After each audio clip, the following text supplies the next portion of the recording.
আমেরিকার কিছু পুলিশ সদস্যরা একটি মিশনের জন্য আদিবাসীদের গ্রামে যায়, কিন্তু তারা ভুল করে সেখানকার বহু লোককে মেরে ফেলে। তবে এই সংঘর্ষের ভেতরেও ছোট্ট একটি ছেলে কোনো রকমে তার প্রাণ বাঁচায়। পরবর্তীতে পুলিশেরই একজন সদস্য তাকে ক্যাম্পে নিয়ে আসে এবং সব ধরনের ট্রেনিং দেয়। আর ধীরে ধীরে এমন একটা সময় আসে যখন সেই ছেলেটি তার সাথে ঘটা ওই প্রত্যেকটা মুহূর্তের বদলা নিতে চায়, কিন্তু এটা করতে হলে তাকে ওই লোকগুলোকে মারতে হবে যারা তাকে বড় করেছে। তাহলে কিভাবে এই ছেলেটি তার পরিবারের মৃত্যুর বদলা নেয়, সেই সব কিছুকে নিয়ে আজকের এই মুভিটি। যদি ভিডিওটা ভালো লেগে থাকে তাহলে অবশ্যই ভিডিওতে লাইক করবেন, আর চ্যানেলে নতুন হয়ে থাকলে সাবস্ক্রাইব করবেন। তো যাওয়া যাক মুভির স্টোরিতে। মুভিটি শুরু হয় এবং আমরা একটি জঙ্গলের ভেতরে গুজুকে দেখি, যেখানে তার দাদা এবং তার আঙ্কেল বেওয়ারা, যারা এখানে একটি পশুকে ফলো করছে। গুজুর আজকেই প্রথম শিকার, কিন্তু গুজু এখানে বড্ড বেশি তাড়াহুড়ো করছিল। সে কোনো কিছু না ভেবেই তার বর্ষাটাকে ছুঁড়ে মারে, এই জন্য পশুটি কোনো রকমে সেখান থেকে পালায়। তখন আমরা তার দাদাকে দেখি যে গুজুকে বলে, শিকারের সময় একদমই তাড়াহুড়া না, তোমাকে তোমার শিকারের উপরে যথেষ্ট মনোযোগ দেখাতে হবে, তার প্রত্যেকটা গতিবিধি পর্যবেক্ষণ করতে হবে। যখন তুমি ওর পরবর্তী পদক্ষেপটাও অনুভব করতে পারবে তখনই তার উপর অস্ত্র চালাবে, আর এটাই তোমাকে একজন দক্ষ শিকারী বানাবে। আর তুমি যদি এভাবে তাড়াহুড়ো করো তুমি প্রত্যেকবার মিস করবে, আর এক সময় সেই সময়টা আসবে যখন তুমি তোমার সবগুলো পথকে হারাবে একজন দক্ষ শিকারী হবার। গুজু এগুলো বুঝতে পারে। কিছুক্ষণ পর আমরা বেওয়ারাকে দেখি যে গুজুকে জঙ্গলটাকে দেখাচ্ছে। তখনই তারা সেখানে বেশ কয়েকজন সৈন্যকে দেখে। এভাবেই বেওয়ারা এটা জানতে পারে তাদেরই একজন শিকারী একজন কমান্ডারকে মেরে ফেলেছে। তখন আমরা বেওয়ারাকে দেখি যে তাদের থেকে কোনো রকমে পালায়, সে গুজুকেও প্রোটেক্ট করে। আর অন্যদিকে আমরা আদিবাসীদেরকে দেখি যারা এগুলোর ব্যাপারে কিছুই জানে না, আর যেই শিকারীরা কমান্ডারকে মেরেছে তারাও এখন এখানে। তারা সবার সাথে এমনভাবে বসবাস করছিল যাতে কেউ তাদেরকে একদমই সন্দেহ না করে, কিন্তু পুলিশের এখন তাদেরকে চারদিকে খুঁজে বেড়াচ্ছে। আর এভাবেই তারা কাবিলা পর্যন্ত পৌঁছায়। পুলিশেরা যখন কাবিলার ভেতরে প্রবেশ করে তখন আমরা একজন স্নাইপারকে দেখি যে তাদেরকে উপর থেকে কভার করছে, যাতে যদি কোনো শিকারী পুলিশদের উপর হামলা করে সে তাদেরকে উপর থেকে প্রোটেক্ট করতে পারে। আর এই স্নাইপারের নাম হচ্ছে ট্র্যাভিস। কিন্তু ট্র্যাভিস এখানে কাউকেই মারতে চায় না, এমনকি সে তার সৈন্যদেরকে এটা বলেছে, আমরা শুধুমাত্র ওই শিকারীদেরকেই ধরব যারা কমান্ডারকে মেরেছে। কিন্তু যখনই পুলিশেরা কাবিলার ভেতর প্রবেশ করে তারা প্রচণ্ড ভয় পেয়ে যায়, কারণ শিকারীরাও ভয় পাচ্ছিল। আর এই ভুল বুঝাবুঝির ফলে পুলিশেরা লাগাতার ফায়ার করতে শুরু করে। এর ফলে বেশ কয়েকজন শিকারী মারা যায়, আর বাকি যারা বেঁচে ছিল তারা কোনো রকমে সেখান থেকে পালায়। আর অন্যদিকে আমরা ট্র্যাভিসকে দেখি যে তাড়াহুড়ো করে নিচে নেমে আসে এবং তার সৈন্যদেরকে বলে, আমি তোমাদেরকে কতবার বলেছিলাম কোনো রকম ফায়ার করবে না, তাহলে তোমরা এরকমটা করলে কেন? এরপর সে চারদিকে ভালোভাবে দেখতে থাকে এবং এমন কাউকে খোঁজার জন্য চেষ্টা করে যে এখনো জীবিত, কিন্তু সে কাউকে জীবিত পায় না। অন্যদিকে আমরা গুজুকে দেখি যে এগুলোকে দেখে প্রচণ্ড ভয় পায়, সে কোনো রকমে লুকানোর জন্য চেষ্টা করে। তখন আমরা ট্র্যাভিসকে দেখি যে গুজুকে পানির ভেতরে দেখে, সে তাকে কোনো রকমে সেখান থেকে বের করে এবং তাকে এটা বোঝানোর জন্য চেষ্টা করে তার এখন কোনো ভয় নেই। ট্র্যাভিস গুজুকে বলে, আমরা এখানে কাউকেই মারার জন্য আসিনি, আমরা তোমাকে কিছুই করব না। কিন্তু গুজু এখনো ভয় পেয়েছিল। ট্র্যাভিস দেখল গুজুর পরিবারে একজনও বেঁচে নেই, সে সবাইকে হারিয়েছে। এই জন্য তার পরবর্তী জীবন একেবারেই অনিশ্চিত। যেহেতু ট্র্যাভিসের কাছে দ্বিতীয় কোনো অপশন ছিল না, এই জন্য সে গুজুকে ক্যাম্পে নিয়ে যায়। আর এখানেই আমরা ক্ল্যারাকে দেখি। ট্র্যাভিস গুজুকে ক্ল্যারার কাছে দেয় এবং তার খেয়াল রাখতে বলে, কিন্তু এখানে আমরা গুজুকে দেখি যেগুলোকে দেখে প্রচণ্ড ভয় পেয়েছে। ক্ল্যারাও এটা বুঝতে পারে। অন্যদিকে আমরা ট্র্যাভিসকে দেখি যে এখন তার টিমের সাথে। তখন আমরা তার পুরো টিমকেই দেখি যারা অনেক বেশি চিন্তিত, কারণ তারা বুঝতেই পারছে না তাদের হাতে কি হয়ে গেল। তারা কাউকেই মারতে চায়নি, কিন্তু সবকিছু এমনভাবে হচ্ছিল যেন তারা কিছুই বুঝতে পারেনি। আর এখান থেকে আমরা এটা জানতে পারি তাদের হাতে আজকে 17 জন মারা গেছে, যাদের মধ্যে বাচ্চা এবং নারীও ছিল। এর ফলে তারা প্রচণ্ড দুঃখী, সাথে তারা এটাও বুঝতে পারছে না হাই অথরিটি কি বলবে। তখনই সেখানে ক্ল্যারা আসে। সে ট্র্যাভিসকে সজোরে একটি চড় মারে এবং তাকে বলে, কেন এগুলোকে করলে? কিন্তু ট্র্যাভিস তাকে কোনো রকম জবাব দেয় না, কারণ সে নিজেই বুঝতে পারছে না কিভাবে এগুলো হলো। সে নিজের অজান্তেই বহু পরিবারকে ধ্বংস করে দিয়েছে। কিছুক্ষণ পর আমরা ট্র্যাভিসকে দেখি যে এডির সাথে কথা বলছে। সে এডিকে বলে, আমি এই সব কিছুকে হাই অথরিটিকে জানাবো। যদিও এর পরিণাম খুব একটা ভালো না, এতেও আমার কিছু যায় আসে না, কারণ আমি নিজেই এখান থেকে চলে যেতে চাই। অন্যদিকে আমরা গুজুর দাদাকে দেখি যে এখনো জীবিত। সে যখন কাবিলায় ফিরে আসে সে সেখানে অনেকগুলো লাশকে দেখে। এভাবে সে যখন চারদিকে ভালোভাবে দেখছিল তখনই আমরা সেখানে বেওয়ারাকে দেখি যে এখনো জীবিত। সে বেওয়ারাকে বলে, যা কিছু হয়ে যাক আমি তোমাকে বাঁচাবো। এভাবেই দেখতে দেখতে 12 বছর কেটে যায়। তখন আমরা আউটপোস্টকে দেখি, যেটা এখন অনেকটাই পরিবর্তন। গুজুও এখন ট্রাভিসের সাথে শিকার করছে। এরকমই একদিন রাতে সিনিয়র ট্রাভিসের সাথে দেখা করতে আসে। ট্রাভিস এটা ভালো করে বুঝতে পারে নিশ্চয়ই কিছু হয়েছে। তখন সিনিয়র তাকে জানায়, কিছুদিন ধরে আমাদের বিভিন্ন ক্যাম্পে একজন আদিবাসী ব্যাপক ধ্বংসযজ্ঞ চালাচ্ছে। গতকালকে আমাদের একজন মহিলা অফিসার মারা গেছে, আর যে এই ধ্বংসযজ্ঞ চালাচ্ছে তার নাম হচ্ছে বেওয়ারা। যদি আমরা তাকে এখনই না থামাই তাহলে সে নিজের এমন একটা কমিউনিটি তৈরি করবে যেটা গভর্নমেন্টের জন্য হুমকি হয়ে দাঁড়াবে। তাই ওকে আমাদের যেভাবেই হোক এখনই থামাতে হবে। কিন্তু এদিকে আমরা গুজুকে দেখি যে এটা বুঝতে পারে তার আঙ্কেল এখনো জীবিত। এই জন্য সে কাবিলার দিকে যায়। কিন্তু সে যখন কাবিলার দিকে যাচ্ছিল তখন সেখানকার সৈন্যরা তাকে চারদিক থেকে ঘিরে ফেলে। গুজু তাদেরকে বেওয়ারা সম্পর্কে বলে, কিন্তু তারা এটা কোনোভাবেই মানতে রাজি নয়। বেওয়ারা তার আঙ্কেল, কারণ 12 বছর হয়ে গেছে গুজুর কোনো খবর নেই। ঠিক তখনই সেখানে বেওয়ারা আসে। সে যখনই গুজুকে দেখে প্রচণ্ড অবাক হয়, সাথে সে এটাও বিশ্বাস করতে পারছিল না গুজু এখনো জীবিত। এভাবেই সকাল হয়, যেখানে আমরা মোরেনকে দেখি যে তার বাকি সদস্যদেরকে এটা বোঝাচ্ছে ঠিক কিভাবে এই সব কিছু শেষ হবে। তখনই তারা একটি ছেলেকে দেখে যাকে প্রায় আদিবাসীদের মতো দেখতে। এডি তাকে দেখে প্রচণ্ড চমকে যায় এবং সোজা তার উপরে হামলা করে, কারণ সে ভালো করেই বুঝতে পেরেছে এটা সেই ছেলে যাকে তারা 12 বছর আগে উদ্ধার করেছিল। ঠিক তখনই সেখানে ট্র্যাভিস আসে এবং কোনো রকমে এডিকে সরায়। কিছুক্ষণ পর আমরা ট্র্যাভিস এবং গুজুকে কথা বলতে দেখি, যেখানে গুজু ট্র্যাভিসকে এটা জিজ্ঞাসা করে, আচ্ছা আপনারা যদি কোনোভাবে আমার আঙ্কেলকে খুঁজে পান তাহলে কি আপনারা তাকে সেখানে মেরে ফেলবেন? তখন ট্র্যাভিস তাকে বলে, আমি আমার সর্বোচ্চ দিয়ে চেষ্টা করব তোমার আঙ্কেলকে বাঁচানোর, কিন্তু এখন এই সব কিছু আমার নিয়ন্ত্রণের বাইরে। এরপর সে গুজুকে বলে, তুমি একমাত্র যে আমাকে সাহায্য করতে পারো। যদি আমরা তোমার আঙ্কেলকে সবার আগেই খুঁজে বের করতে পারি তাহলে হয়তো আমি একটা সুযোগ পেয়ে যাব তাকে বাঁচানোর। কিছুক্ষণ পর আমরা ট্র্যাভিসকে দেখি যে এই সব কিছু সিনিয়রকে জানায়, যেটা শুনে এডি প্রচণ্ড রেগে যায় এবং তাকে বলে, আমরা এরকমটা কখনোই করতে পারবো না, কারণ আমি ওই ছেলেটাকে একদমই বিশ্বাস করি না।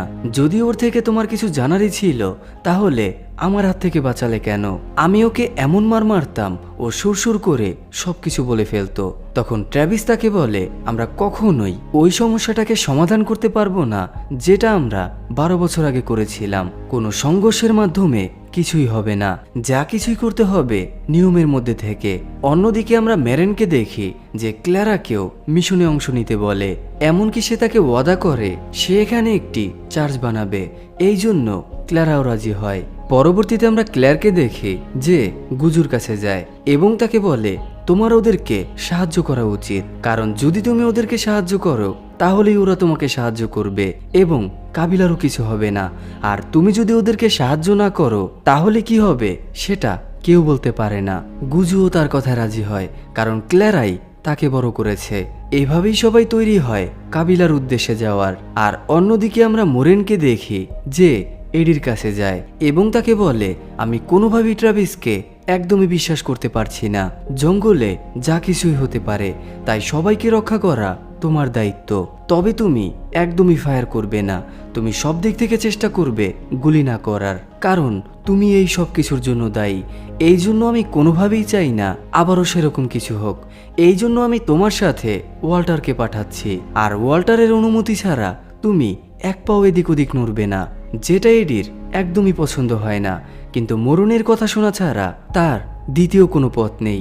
অন্যদিকে আমরা ট্র্যাভিস এবং গুজুকে দেখি যারা এখন পাহাড়ের কাছাকাছি, কিন্তু এখানে আমরা ট্র্যাভিসকে দেখি যে গুজুকে স্নাইপার চালানো শেখায় এবং তাকে এটা বোঝায় কিভাবে একজন স্নাইপার বড় বড় বিপদেও মাথা ঠান্ডা রাখে আর প্রত্যেকটা ডিসিশন কতটা দক্ষতার সাথে নেয়। কিছুক্ষণের মধ্যে ট্র্যাভিস এটা বুঝতে পারে নিশ্চয়ই কেউ তাদেরকে ফলো করছে, এই জন্য তারা কোনো রকমে লুকায়। অন্যদিকে আমরা এডিকে দেখি যারা ট্রাভিসদেরকে খুঁজছে, সাথে তারা এটাও মনে করে নিশ্চয়ই তারা কিছু লুকাচ্ছে। এই জন্য ওয়াল্টার সোজা ট্রাভিসের উপর বন্দুক তাক করে, কিন্তু গুজু সেখানে ছিল না। তখন আমরা এডিকে দেখি যে ট্রাভিসকে বলে যদি গুজু না বের হয় আমি তোমাকে এখানেই মেরে ফেলবো। ঠিক তখনই আমরা গুজুকে দেখি যে বাইরে বেরিয়ে আসে, সে ওয়াল্টারের দিকে নিশানা করে। তখন ট্রাভিস এডিকে বলে তোমরা আমাদের পিছু নেওয়া বন্ধ করো, কারণ আমি এই সব কিছু আমার মতো করে শেষ করব। যদি তোমরা আবারও আমাদের পিছু নেও তাহলে পরবর্তীতে বন্দুকটা আমার হাতে থাকবে। এভাবেই তারা আবারও সামনের দিকে এগিয়ে যায় আর এদিকে ওয়াল্টাররা আবারও ক্যাম্পে ফিরে আসে। সে এডিকে বলে ট্রাভিস ঠিক কথাই বলেছে, আমাদের তাকে পিছু নেওয়া একদমই উচিত হয়নি। তখন এডি তাকে বলে আমি ট্রাভিসকে একদমই বিশ্বাস করি না, এই জন্য আমি ব্যাকআপ টিমকে আসতে বলেছি, আমরা আবারও তাদেরকে ফলো করব। আর অন্যদিকে আমরা ট্র্যাভিস এবং গুজুকে দেখি তারা যখন কাবিলার দিকে যাচ্ছিল ঠিক তখনই বেওয়ারা সেখানে চলে আসে এবং পুরো একটি দল সে ট্র্যাভিসকে বন্দুকটাকে দেওয়ার জন্য বলে। আর এখান থেকে ট্র্যাভিস এটা জানতে পারে এখানে যা কিছু হচ্ছে গুজু সেটা আগে থেকেই জানতো। এভাবেই তারা ট্র্যাভিসকে নিয়ে কাবিলার দিকে যায়। গুজুর দাদা যখন গুজুকে দেখে সে প্রচন্ড খুশি হয়, কারণ সে ভেবেছিল সে তার নাতিকে আর কখনোই দেখতে পাবে না। এরপর সে ট্র্যাভিসকে বলে তোমার এগুলোর মধ্যে গুজুকে জড়ানোটা একদমই উচিত হয়নি, তবে যা কিছু ঘটেছে আমি এগুলোকে এখনই শেষ করতে চাই। আমি তোমার হাই অথরিটির সাথে কথা বলবো, কারণ এটাই একমাত্র মাধ্যম এই সবকিছুকে শেষ করার। ট্র্যাভিসও রাজি হয় আর এভাবেই সে সবাইকে নিয়ে ক্যাম্পে ফিরে আসে। এখন সবাই মেরিনের সামনে। গুজুর দাদা প্রথমে ক্লেয়ারকে ধন্যবাদ জানায়, কারণ সেই তাকে এতটা খেয়াল রেখেছে। তখন আমরা মেরেনকে দেখি যে গুজুর দাদাকে বলে বেওয়ারের সাজা হওয়া উচিত, কারণ ও অন্যায় করেছে আর আমাদের আইনে ওর জন্য অনেক বড় একটি শাস্তি অপেক্ষা করছে। তখন গুজুর দাদা তাকে বলে তোমাদের আইন নিয়ে আমার এতটুকু চিন্তা নেই, কারণ আমাদেরও নিজস্ব আইন আছে যেটা আমাদের পূর্বপুরুষেরা তৈরি করেছিল, যেটাকে আমরা কয়েকশো বছর ধরে পালন করে আসছি এবং তার মাধ্যমেই আমরা জীবনযাপন করি। যদি তোমাদের আইনে আমরা দোষী হই তাহলে তোমরাও তোমাদের আইনে দোষী, কারণ তোমরা 12 বছর আগে আমাদের পুরো পরিবারটাকেই ধ্বংস করে দিয়েছ। তাই যদি সাজা দিতেই হয় তাহলে ওদের সবাইকেও দাও। মেরেন তাকে বলে এটা এতটাও সহজ না, আমাদের নিয়ম অনুযায়ী যদি কাউকে শাস্তি দিতে হয় তার জন্য প্রমাণ থাকতে হবে। যদিও এটা সম্ভব হয় তারপরও আমাদের পুরো অথরিটিকে এখানে আসতে হবে। এভাবেই তারা যখন বিভিন্ন বিষয় নিয়ে কথা বলছিল ঠিক তখনই একজন সৈন্য আসে এবং মোরেনকে বলে কিছুক্ষণ আগে আমাদের আরও একটি ক্যাম্পকে ধ্বংস করা হয়েছে। যেটা শুনে মোরেন প্রচণ্ড টেনশনে পড়ে আর এই মিটিংটা এখানেই শেষ হয়। তখন আমরা গুজুর দাদাকে দেখি যে আবারও তার কাবিলেতে ফিরে যায়। গুজু যখন একটি ক্যাম্পের কাছাকাছি যায় তখন সে একজন সৈন্যকে দেখে যে তাদেরই কাবিলার একজন মেয়ের সাথে উল্টাপাল্টা করার চেষ্টা করছে, যেটা দেখে গুজু ওই সৈন্যদের মধ্যে একজনকে সেখানেই মেরে দেয়, আরেকজনকে ওই মেয়ে। তখনই সেখানে বেওয়ারা আসে। এটা দেখে বেওয়ারা তাকে বলে কেন তুমি এরকমটা করলে? তখন গুজু তাকে বলে কারণ আমি বন্দুক চালাতে পারি, আমাকে এটা ট্র্যাভিস শিখিয়েছে। তখন বেওয়ারা তাকে জানায় আমরা কোনোভাবেই এই অস্ত্রগুলোকে ব্যবহার করতে পারবো না, কারণ এটা আমাদের নিয়মের মধ্যে নেই, আমরা আমাদের নিয়ম অনুযায়ী বাঁচব, এটাই আমাদের ধর্ম। কারণ আমাদের যেমন নিয়ম আলাদা তেমন অস্ত্র। তবে সবচেয়ে বড় বিষয় হচ্ছে এগুলোর মাধ্যমে একসময় আমাদের পুরো পরিবারটাকে ধ্বংস করেছিল। এভাবেই তাদের মধ্যে কথা কাটাকাটি শুরু হয়। অন্যদিকে আমরা ট্র্যাভিসকে দেখি যেই সব কিছু উপর থেকে দেখছে, কিন্তু ট্র্যাভিস মনে করে বেওয়ারা গুজুকে মারতে চায়, এই জন্য সে বেওয়ারাকে মেরে দেয়। গুজু এটা ভালো করেই বুঝতে পারে কে এমনটা করতে পারে, সে কোনো রকমে একটি পাথরের পেছনে লুকায়। তখনই আমরা বেশ কয়েকজন সৈন্যকে দেখি যারা ওই এরিয়াটাকে চারদিক থেকে ঘিরে ফেলে আর এই পুরো টিমটাকে ট্রাভিস লিড করছে। অন্যদিকে আমরা গুজুকে দেখি যে কোনো রকমে পাহাড় পর্যন্ত পৌঁছায়। সে যখনই ট্রাভিসকে দেখে সে তাকে সেখানেই গুলি করে। ট্রাভিস প্রচণ্ড আহত হয়। পরবর্তীতে সে যখন তার জ্ঞান ফিরে পায় সে নিজেকে ক্যাম্পে দেখে। সেখানেই আমরা মেরেনকে দেখি যে ট্রাভিসকে বলে, তোমার গুলি চালানো উচিত ছিল, তুমি আমাকে ডিসঅ্যাপয়েন্ট করলে, আমি তোমার থেকে এরকমটা আশা করিনি। আর অন্যদিকে আমরা গুজুকে দেখি যে তার দাদাকে জিজ্ঞাসা করে, আমি কি বেওয়ারার মতো হতে পারবো? তখন তার দাদা তাকে বলে, বেওয়ারার মধ্যে প্রচণ্ড ধৈর্য ছিল, সাথে দক্ষ শিকারী এবং যোদ্ধা, কিন্তু ওর রাগই ওকে ধ্বংস করেছে। এই জন্য তোমার এগুলো থেকে সম্পূর্ণ দূরে থাকা উচিত। পরবর্তীতে সে যখন ওই মেয়েটার সাথে দেখা করে তখন ওই মেয়েটা তাকে বলে, এগুলো আমার সাথে অনেক আগে থেকেই হচ্ছে। আমি যখন ওদের ওখানে কাজ করতে যেতাম তখন তারা নানাভাবে আমাকে অপমান করার জন্য চেষ্টা করত। আমি অনেকভাবে চেষ্টা করেছিলাম নিজেকে রক্ষা করার, কিন্তু আমি পারিনি। যখন আমি এগুলো আমার বাবা মাকে জানাই তারা এর প্রতিবাদ করতে গিয়েছিল, কিন্তু তারা তাদেরকেও মেরে ফেলেছে। আর এই সব কিছুকে শুনে গুজু প্রচণ্ড রেগে যায়। গুজু এখন এই সব কিছুর বদলা নেবে। আর অন্যদিকে আমরা ক্লেয়ারকে দেখি যে ট্রাভিসের চিকিৎসা করছে, কারণ সে অনেকটাই আহত। এভাবে সে যখন বাইরে যায় তখন এডি তার সাথে দেখা করে এবং তাকে বলে, আমি গুজুকে মারতে যাচ্ছি। তখন ক্লেয়ার তাকে বলে, তুমি 12 বছর আগে যেটা করতে চেয়েছিলে এখন সেটা করতে যাচ্ছ, তুমি তো এরকমটাই চাইছিলে, আর এই সব কিছুর জন্য তুমি একমাত্র দায়ী। আর অন্যদিকে আমরা গুজুকে দেখি যে একটি ক্যাম্পকে দখলে নেয় এবং সেখান থেকে অস্ত্র নিয়ে মেন ক্যাম্পের উদ্দেশ্যে রওনা করে।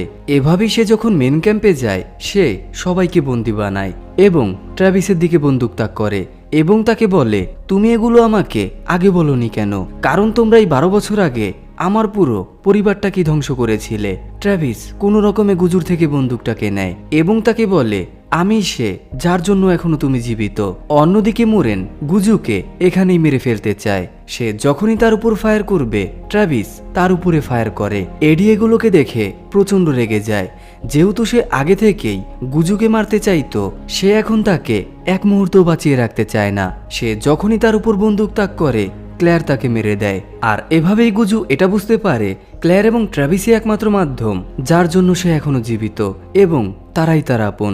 এই জন্য সে ক্লেয়ারকে জড়িয়ে ধরে। ঠিক তখনই আমরা একজন সৈন্যকে দেখি যে টেন্ট থেকে বের হয়। সে সোজা গুজুর দিকে ফায়ার করে, কিন্তু ট্রাভিস তাকে কোনো রকমে বাঁচায়, কিন্তু এই বুলেটটার আঘাতে সে প্রচণ্ড আহত হয়। তখন আমরা ট্রাভিসকে দেখি যে গুজুর হাতটাকে ধরে এবং তাকে বলে, আমাকে ক্ষমা করে দিও, কারণ তোমার সাথে যা কিছু হয়েছে এর সাথে কোনো না কোনোভাবে আমিও জড়িত ছিলাম, এতে আমারও ভূমিকা ছিল, যদি পারো আমাকে ক্ষমা করে দিও।